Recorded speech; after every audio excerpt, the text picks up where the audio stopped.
जो last class में आपको पढ़ाया गया उसके जस्ट एक टॉपिक आगे बहुत छोटा सा टॉपिक करके दिया हुआ है एनसीईआरटी में चाहे किसी भी बुक में, उसका नाम है area of triangle. Area of triangle और उसी में इंक्लूड किया होगा कोलिनियर पॉइंट्स। कोलिनियर पॉइंट्स बहुत हल्का कंसेप्ट है। जैसे मान लेते हैं कि एक ट्रायंगल है और इस ट्रायंगल का नाम ABC है। क्योंकि ये ट्रायंगल है तो अपना कोऑर्डिनेट होगा इसका x1, y1।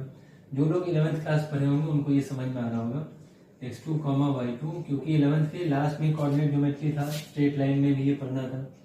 और इसका थर्ड कोऑर्डिनेट है C का x3, y3। अब हमको इस तीन कोऑर्डिनेट के हेल्प से area of triangle find out करना है यूजिंग डिटरमिनेंट।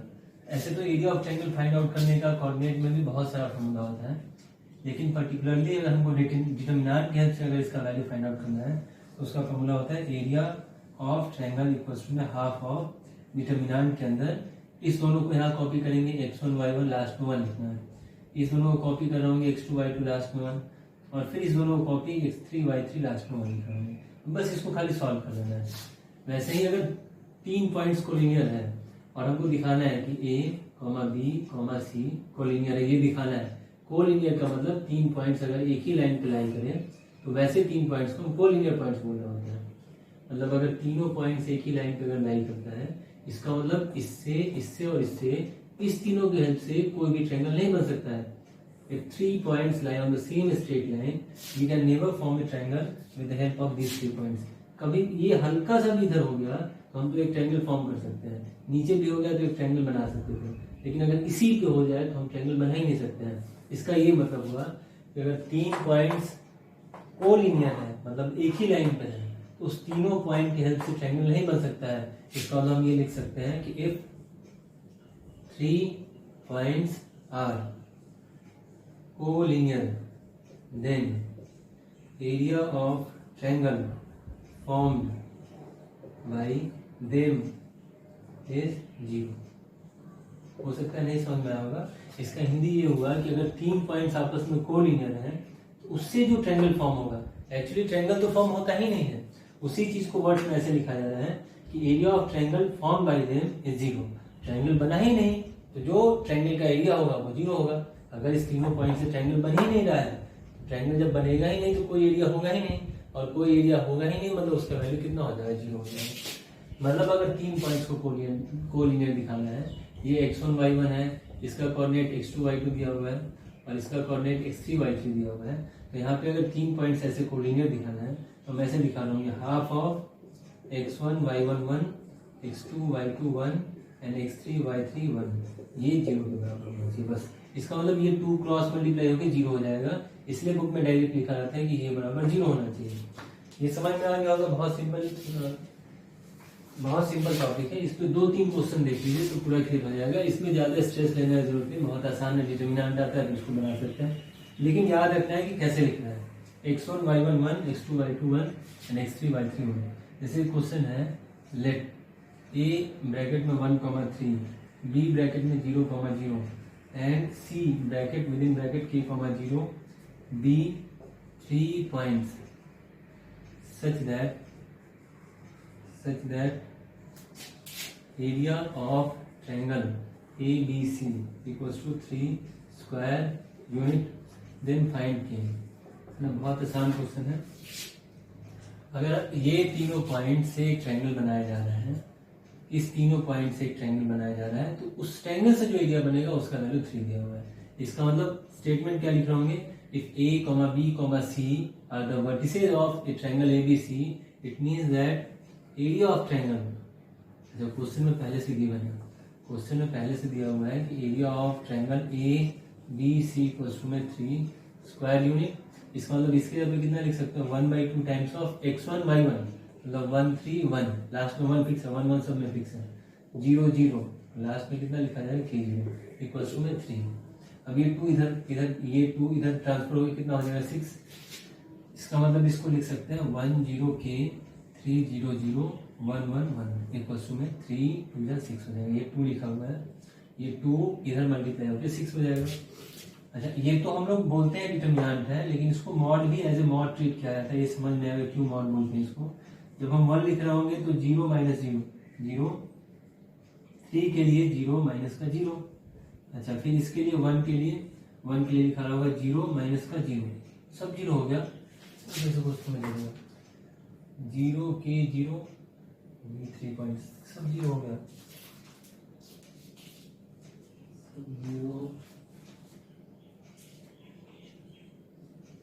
1 3 0 0 के 0 1 3 0 0 कहीं कुछ मिस्टेक हुआ क्या? 1 3 0 0 के 0 1 3 0 0 के 0 1 के लिए 0 माइनस 0, 3 के लिए 0 माइनस का के। अच्छा, यहाँ पे 0 माइनस का के लिखा होगा, है ना, 0 माइनस का के। हाँ, इधर तो 6 ही चल रहा है। और 1 के लिए 0 माइनस 0, 0 माइनस 0 इक्वल्स टू 6 हो जाएगा। यह मॉड लगा हुआ मॉड, ये 0 हुआ, ये प्लस का 3 के हो गया, और ये भी 0 हो गया, है ना। 0 इंटू 1 0 इक्वल्स टू 6।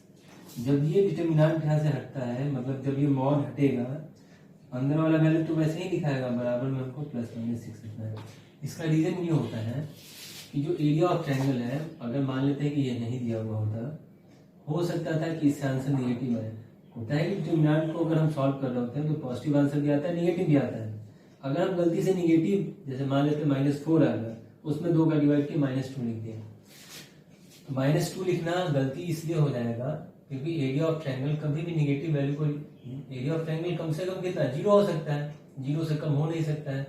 इसीलिए इसको तो हम लोग डिटर्मिनेंट पढ़ते हैं, साथ साथ इसको एज ए मॉड ट्रीट करना है कि जो भी इसके अंदर का आंसर है वो अगर निगेटिव भी आ रहा है तो हमको प्लस में ही आंसर देना है, since area of triangle is never equal to, is never be, can never be negative. जैसे मान लेते हैं कि ये 8th क्लास में पढ़ा हुआ होगा सबका कि 3 का मॉड भी 3 होता है और -3 का मॉड भी 3 होता है।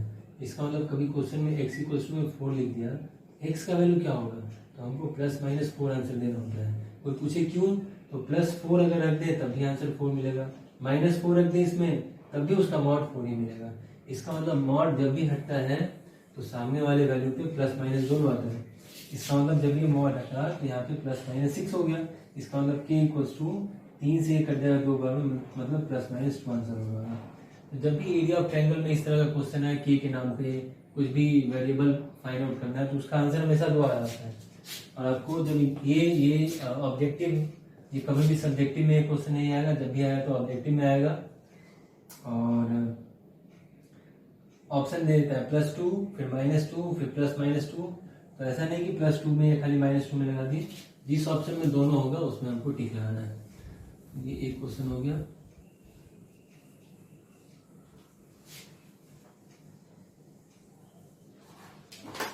फिर नेक्स्ट क्वेश्चन है question number 2, if the points a bracket में a, 0, b ब्रैकेट में 0, b एंड c ब्रैकेट में 1, 1 आर कोलिनियर,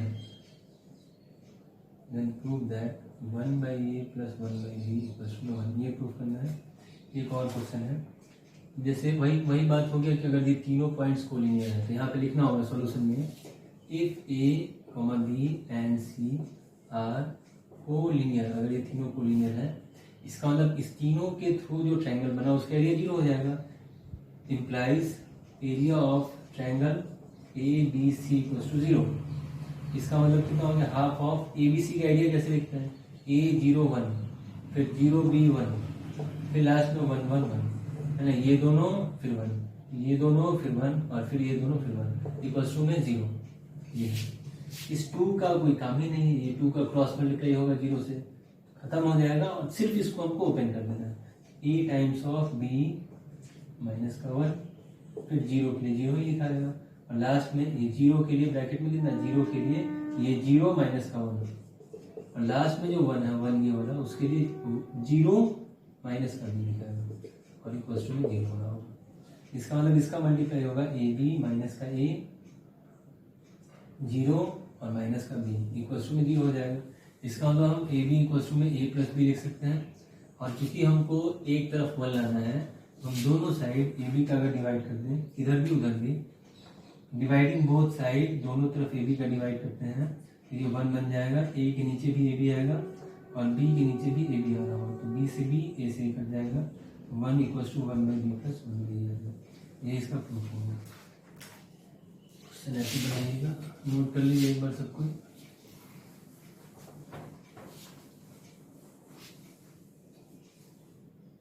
नेक्स्ट क्वेश्चन है फाइंड के for which the area of triangle having, फिर से रीड करते हैं, फाइंड वैल्यू ऑफ के for which the area of triangle having vertices a bracket 2 -6, b bracket 5 4 and c bracket k 4 is 35 square unit। बस ये हमको पूछना है। तो फिर से बहुत आसान क्वेश्चन है इसमें, क्या area of triangle A B C question में पहले ही से गिवन है 35, और एरिया ऑफ ट्रायंगल का फॉर्मूला 1/2 x1 y1 मतलब 2 - 6 1, फिर 5 4 1, फिर ये लास्ट वाला k 4 1 लिखा जाएगा क्वेश्चन में 35। इस 2 का मल्टीप्लाई इससे होगा, इस 2 का मल्टीप्लाई यहाँ पे होगा तो 70 हो जाएगा, और तब तक ये खुलेगा अंदर ही अंदर। इसका मतलब मॉड में इसको खोलने का एक और तरीका हो सकता है, जैसे इस 2 का तो हम इससे मल्टीप्लाई कर दिए तो 70 लिखा रहा होगा, ठीक है। और जब हम इसको ओपन कर रहे होंगे तो ये लिखाएगा 2 टाइम्स ऑफ 4 1 जा 4 -4 1 जा 4, फिर ये पहले तो माइनस लिखाता है और ऑलरेडी -6 है तो ये +6 हो जाएगा। 5 1 जा 5 माइनस का k और प्लस में 1 लिखाएगा अगर यहाँ पे, इसके लिए 20 माइनस का 4 के लिखा रहा होगा। और ये पूरा जब डिटरमिनेंट ये सॉल्व हो गया और तब हमको यहाँ पे ±70 लिखना है, क्योंकि ये एज ए मॉड काम करता है, एरिया ऑफ ट्रायंगल में एज ए मॉड काम करता है। मतलब जो अंदर वाला वैल्यू है ये हो सकता है कि निगेटिव हो, उसको बैलेंस करने के लिए अभी रीजन बताएगा, इसीलिए ± दोनों लिखा जाता है। ये पूरा खत्म क्योंकि 0 है, ये कितना हो जाएगा 30 माइनस का 6k और plus 20 minus 4k equals to ±70। तो 30 और 20 50 माइनस का 10k इक्वल्स टू ±70। अब सब में 0 0 है तो हम सबका एक 0 कम कर सकते हैं, कॉमन ले लीजिए, 0 0 खत्म हो गया, नहीं समझ में आया। यहाँ पे 10 लिखा हुआ था, यहाँ पे 70, यहाँ 50, यहाँ 10, हर एक टर्म में 10 10 10 है। हम इसको सब में से 10 कॉमन लेके काट दिए, माइनस का k इक्वल्स टू ±1। यहाँ सबको 2 आंसर देना होता है, एक तो 5 - k या तो 7 के बराबर होगा, या तो 5 - k -7 के बराबर होगा। k इधर 7 इधर, मतलब k इक्वल्स टू -2, और यहाँ से अगर k इधर तो 7 इधर आके k इक्वल्स टू 12। इसका मतलब इस क्वेश्चन के लिए k का ऐसा 2 वैल्यू होगा, एक -2 और 12। एक बार -2 भी रखें और इसको सॉल्व करें, यहाँ पे -2 रख के भी सॉल्व करें तब भी 70 आंसर आ रहा होगा, और अगर इसके यहाँ पे 12 रख के भी सॉल्व करें तो ये ऑप्शन में 70 आ रहा होगा। तो ये एक छोटा सा टॉपिक था जो कि ध्यान में होना चाहिए, मेनली है ये लिखना कि ये x1 डिटरमिनेंट सॉल्व करने तो सबको तो आता है, लेकिन इस पर्टिकुलर टॉपिक के लिए ये ध्यान रखना था कि तीनों की लास्ट में 1 1 1, x1 y1 x2 y2 x3 y3, और दूसरा नंबर पे जब ये मॉड हटता है तो सामने वाले पे ± दोनों होता है। इस तरह से चीजों को समझना है। अच्छा, इसके जो जस्ट बाद वाला स्टेप है वो है किसी मैट्रिक्स का इनवर्स फाइंड आउट करना। इनवर्स के भी पहले हमको एडजॉइंट के बारे में पढ़ना है। क्या होता है adjoint of A matrix. Matrix सबको क्लियर होगा, और हम लोग जो भी डिटरमिनेंट पढ़े सब एक स्क्वायर मैट्रिक्स का पढ़े।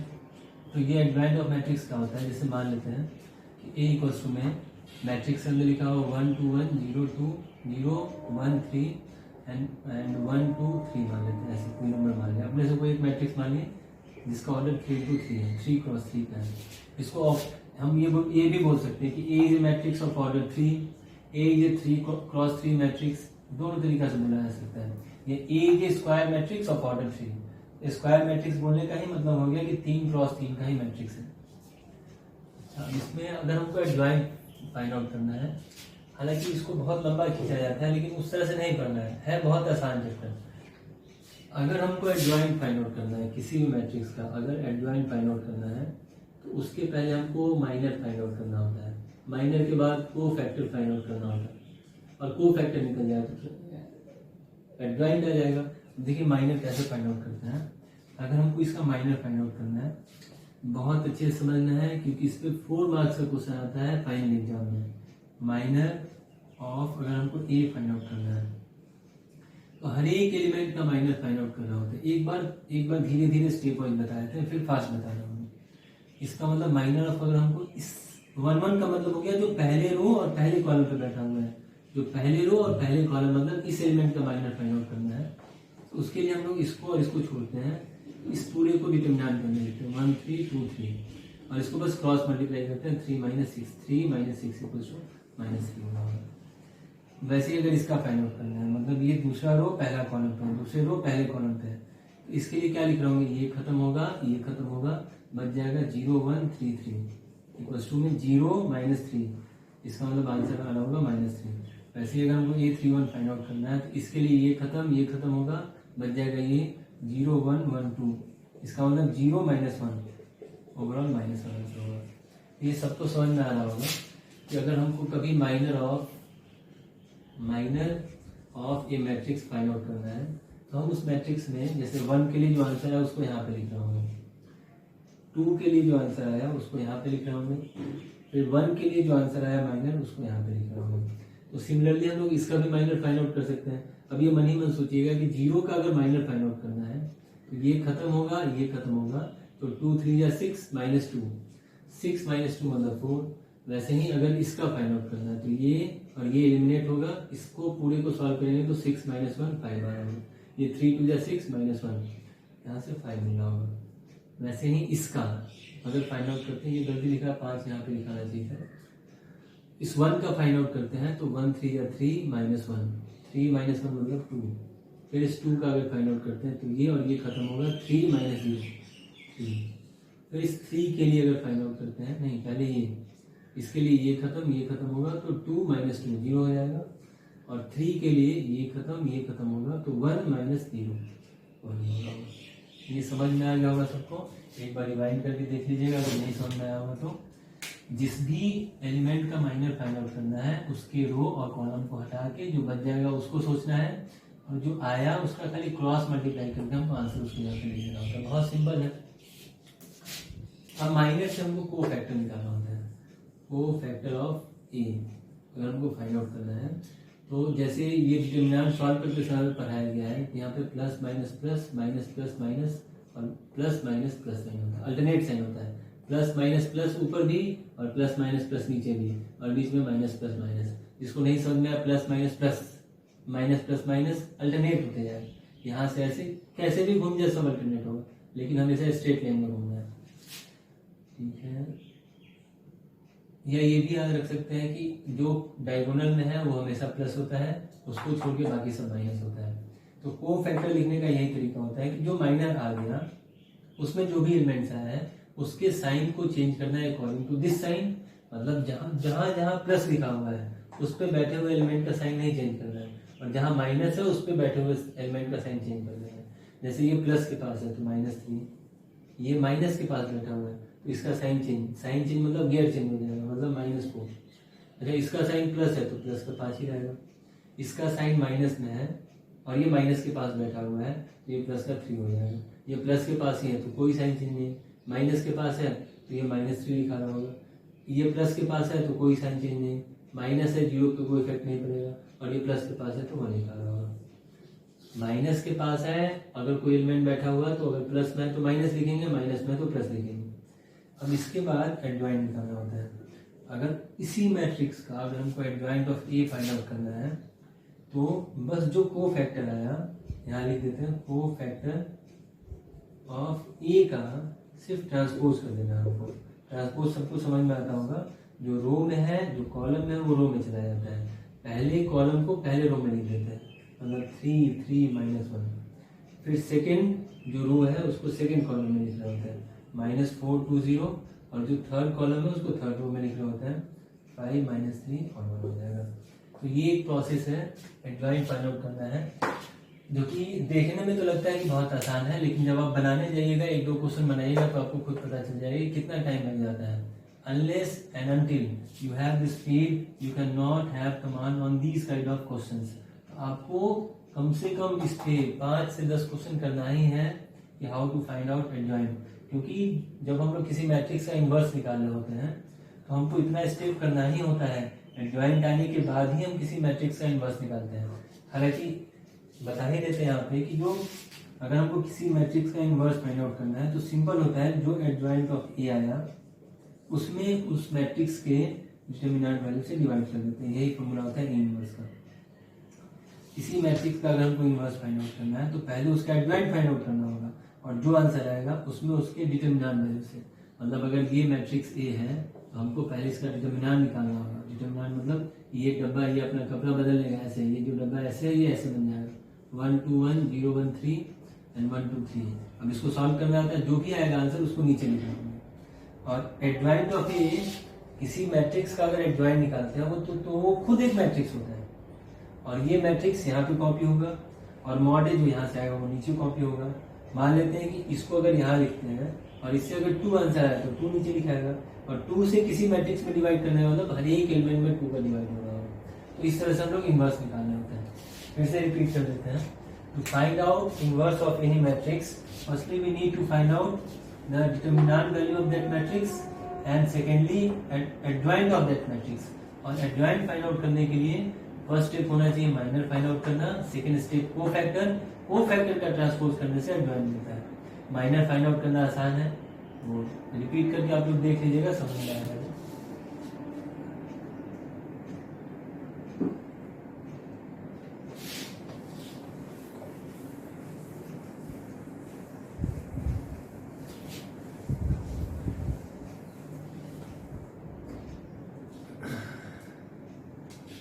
समझ में आ गया फॉर्मूला कि अगर हमको किसी मैट्रिक्स का इनवर्स फाइंड आउट करना है तो हमको एडजॉइंट ए के नीचे मॉड ए का डिवाइड कर देना है।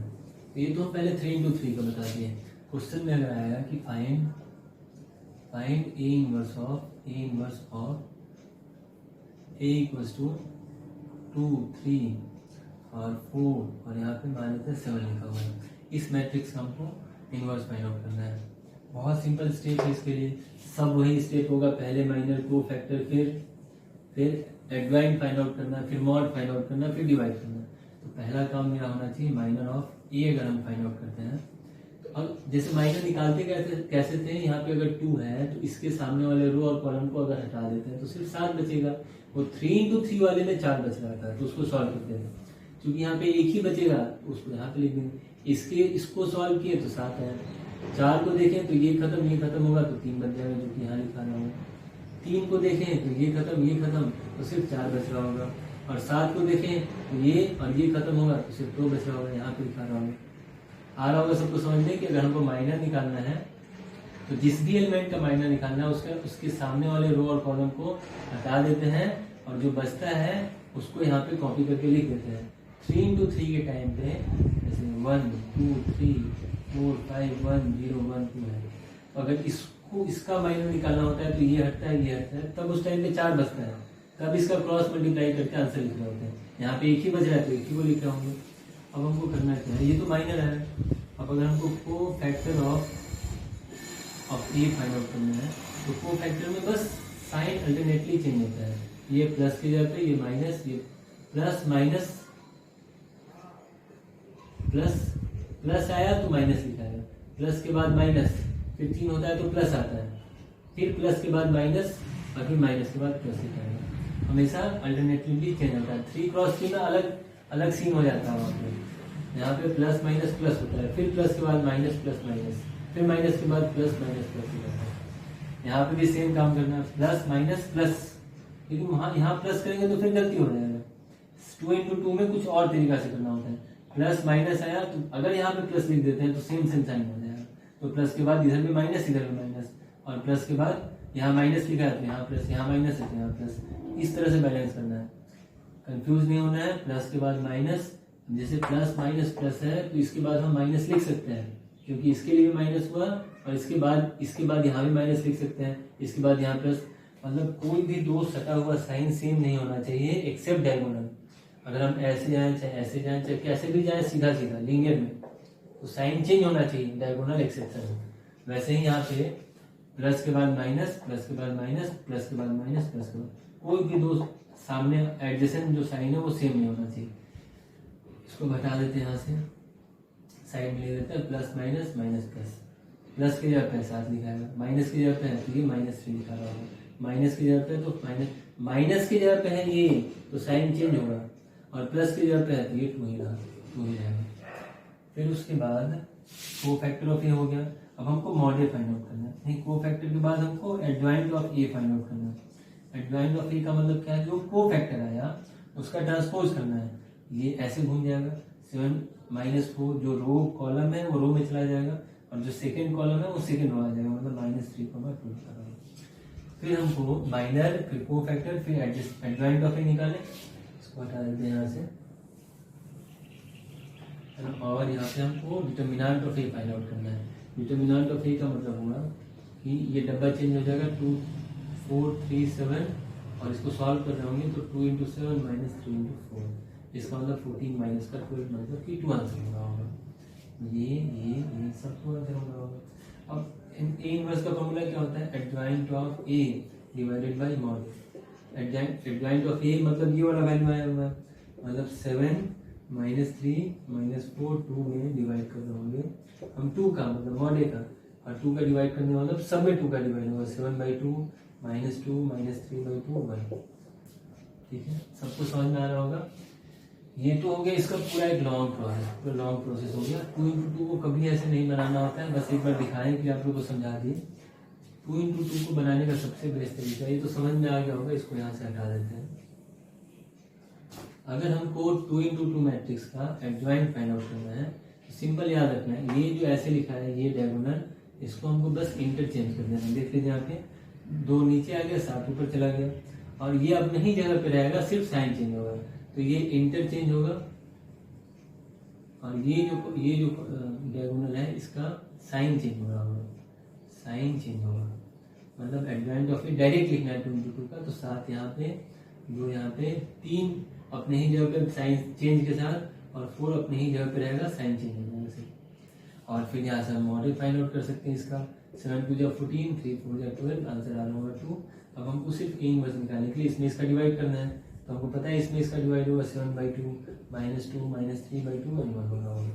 इस तरह से 2 × 2 का फाइंड आउट करना है शॉर्ट में, लेकिन 3 × 3 का कोई शॉर्टकट मेथड नहीं है, आपको लॉन्ग में जाना ही पड़ेगा, इसमें दूसरा कोई उपाय नहीं है।